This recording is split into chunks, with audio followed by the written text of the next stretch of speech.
I want to add another thought onto this whole situation with the horse who won the Melbourne Cup and tie it back to the FEI and their recent rule revision that they will be voting on tomorrow. For those of you who aren't aware, there is a proposal to no longer have the elimination for blood rule. What this would mean is that horses would no longer be eliminated for blood in the mouth or the nose.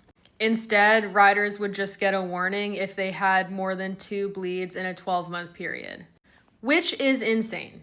Because there's a lot of people who go their entire competitive careers never having the horse bleed from their mouth or the nose.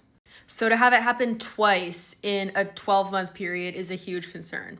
And it's not something that should just get a slap on the wrist warning, and I think it was a 1-month suspension. It's something that should show a pattern that is concerning. Also, in a time where welfare is under the microscope and the whole horse industry is risking the loss of the social license to operate, we should not be moving backwards on welfare regulations.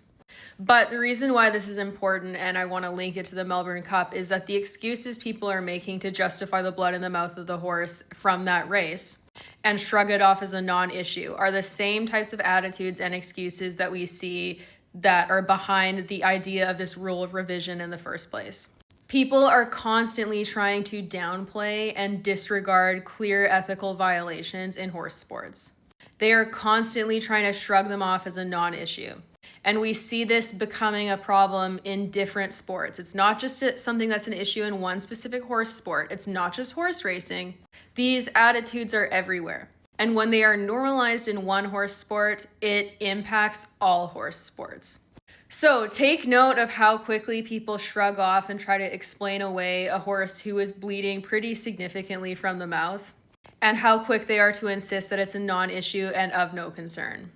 Because if we are truly in horses for the love of the horse, we should be pausing for a moment and looking at this and go, wow, that is not what I want my sport to look like.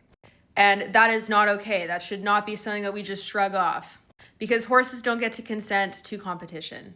So if we are going to use them for competitive horse sports, we need to do it ethically.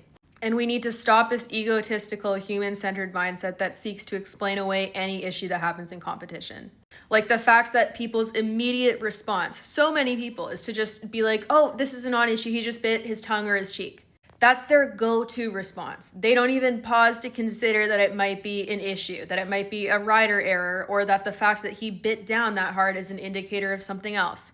They just immediately go to justify. That knee-jerk reaction to defend the sport at all costs promotes and enables a lot of abuse. So if you're doing this, pause for a second and ask yourself who it's serving, because it's not the horses.